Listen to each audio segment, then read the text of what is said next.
Ассалаумалейкум достар, сіздермен бірге бодикар кузовной цехы, алдарыңызда Lexus автокөлігі, бізден постоянно жұмыс істейтін Bitavto KZ машиналары.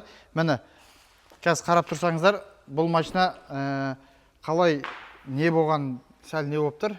Екі жағынан да полный жырылған. Получается, бұл жерде морда ауысады, капот, крыло, бампер, есік ауысады. Мына жақтары есіктерін, крылоларын, бамперлерін өзін жасайтын боламыз. Бұл паттал шемер жасалатын болады. Қараңыздар.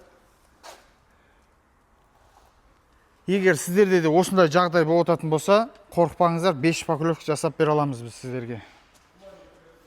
Мына жағы бампері. Мына бұрын жасалған сияқты. Мен тоже крыло, есік, алдыңғы есік ауысады енді. Осы машинаны полный паттал шемер жасайтын боламыз. Жұмыс қарап, бағалап, лайк басып кетейік.